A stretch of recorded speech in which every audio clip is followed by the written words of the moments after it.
அனைவருக்கும் வணக்கம். பாக்கியராஜ் சாரை பற்றி நான் பேசணுன்னா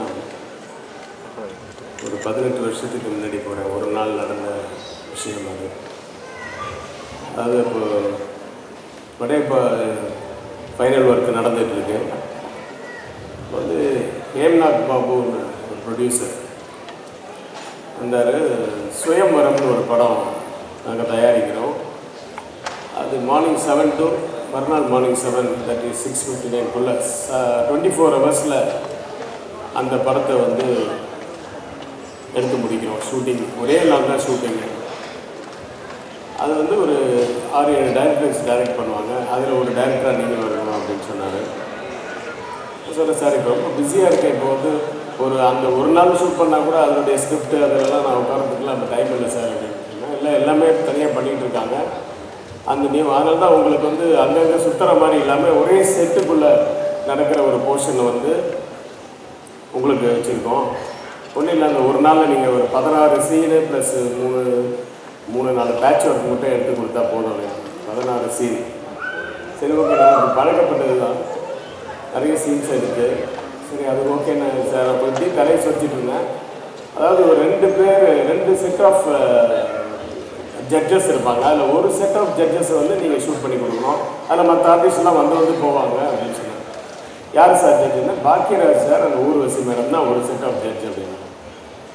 உடனே ஓகே சொல்லிவிட்டு அப்படி நான் திரும்பி எனக்குள்ளே வந்து அப்படின்னா ஒரு ஃப்ரீஸ் பண்ணேன். ஃப்ரீஸ் பண்ணால் எனக்கு அப்படியே ஒரு மைண்ட் வாய்ஸ்,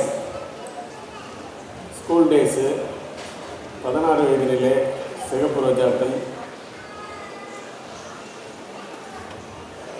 கிழக்கே போகும் ரயில், இந்த இடத்துல வந்து அதெல்லாம் நிறைய பார்த்துட்டோம்.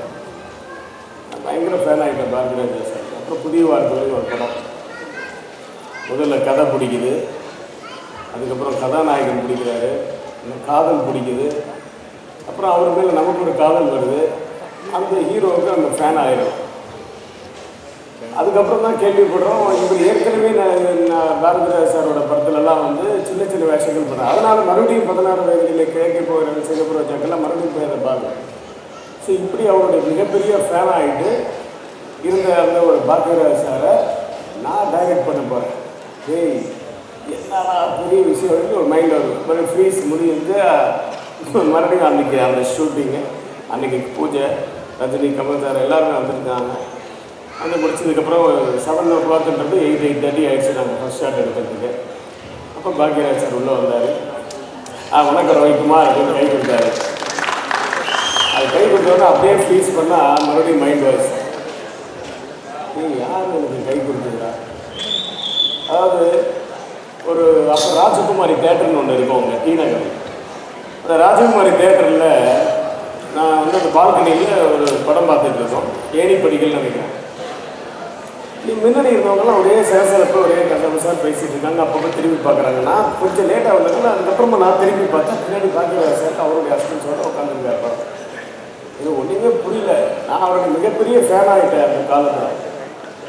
அவரே வந்து அப்படியே இப்படி சைடில் இப்படி நான் எங்கே ஏணிப்படிகள் பார்த்தேன். இவரை தான் பார்த்துட்டுருக்கேன் அப்பப்போ திரும்பி. அந்த கையில் 6ன்னு ஒரு சிம்பிளில் ஒரு மோதிரம், அந்த இருட்டிலையும் பளபளக்குது.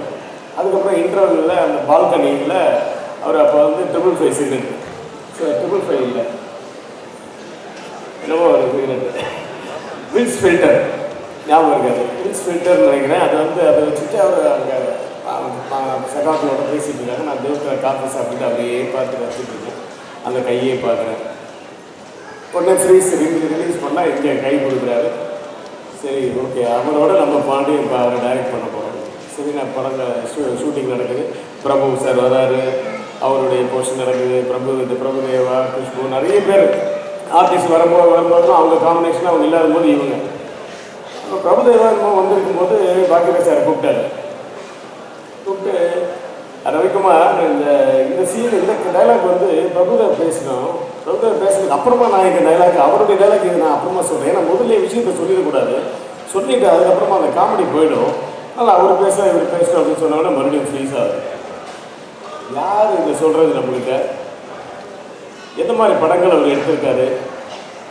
எல்லாமே உல்டாவாக பண்ணை தான். தட் இஸ் சுவர் இல்லாமல் சித்திரம் எதுன்னு சொல்லுவாங்க. சுவர் இல்லாத சித்திரங்கள் தான் முதல் படம் பண்ணாங்க டைரக்ஷனில்.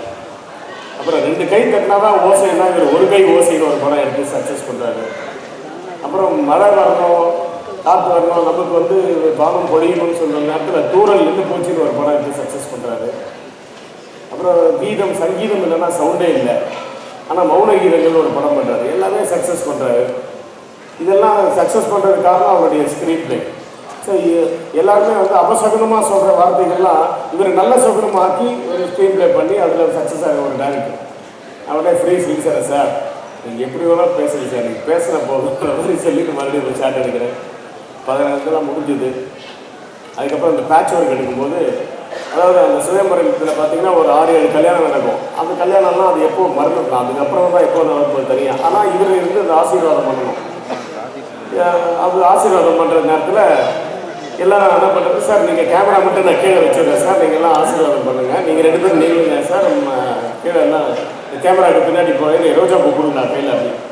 சரி, அப்புறம் அந்த சைடு இந்த சைடெல்லாம் அசிஸ்டன்ஸை உட்காரச்சி, சார் இவங்க மேலே போடுங்க அவங்க மேலே போடுங்க, இதை வந்து அவங்க இன்டர்கட் பண்ணிப்பாங்க அப்படின்னு சொல்லிட்டு போட்டு சொல்லிவிட்டு நானும் வந்து அந்த கேமராவுக்கு பின்னாடி இருந்து, சார் இங்கே போடுங்க சார்ன்னு சொல்லிட்டு தலையை கொண்டுட்டேன். அப்படியே ஃப்ரீஸ் பண்ணால் இவ்வளோ பெரிய ஆளை வச்சு நான் டைரக்ட் பண்ணியிருக்கேன் ஒரே ஒரு நாள். ப்ளீஸ் அது ரொம்ப ஆண்டவன் நன்றி சொன்னோம். அப்படி இவருடைய ஆசீர்வாதம் நமக்கு தேவை அப்படின்னு சொல்லிட்டு நான் அந்த பூவை வாங்கிட்டேன்.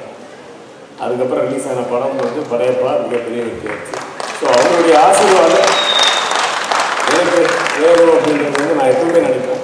இது நிறைய விஷயங்கள் அவருக்கே புதுசாக இருக்கும், இந்த ராஜகுமாரி தேட்டர் மேட்டர்லாம். ஸோ அவருக்கு ஒரு விழா எடுக்கிறார் பார்த்திபன் சார்னா, அவருக்கு முதல்ல பார்த்திபன் சார் உங்களுக்கு ஒரு சல்யூட். அப்புறம் எல்லாரோடையும் சேர்ந்து நானும் எப்பவுமே அவருக்கு சல்யூட் அடிச்சுட்டு இருப்பேன். அதாவது உங்களோட நான் உங்ககிட்ட நான் ஒர்க் பண்ணனாலும் உங்கள் அசிஸ்டண்ட்டோட அசிஸ்டன்ட் கிட்ட நான் ஒர்க் பண்ணியிருக்கேன். அந்த வகையில் நானும் உங்களுடைய சிஷியன் மாதிரி தான். எங்களுடைய மானசீக குரு நீங்கள் தான். அது வந்து ஒரு வார்த்தையில் சொல்லணும்னா, சேரன் என்கிட்ட இருந்து வெளியில் போகும்போது முதல் படம் வெளியில் பண்ணுறான்.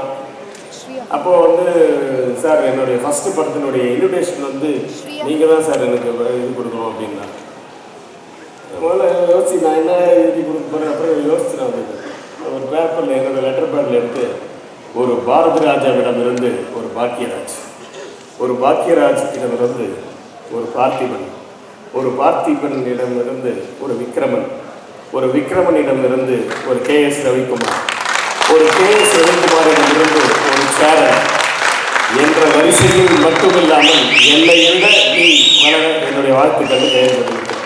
ஸோ அந்த வரிசையில் உங்களுடைய சிஷியனாக நான் உங்களுக்கு சல்யூட் பண்ணுறதுக்கு வந்திருக்கேன். பார்த்திபன் சார், இந்த 2-in-1 விழாவிற்கு என்னுடைய வாழ்த்துக்கள். உங்களுக்கு என்னுடைய சல்யூட் சார். நன்றி, வணக்கம்.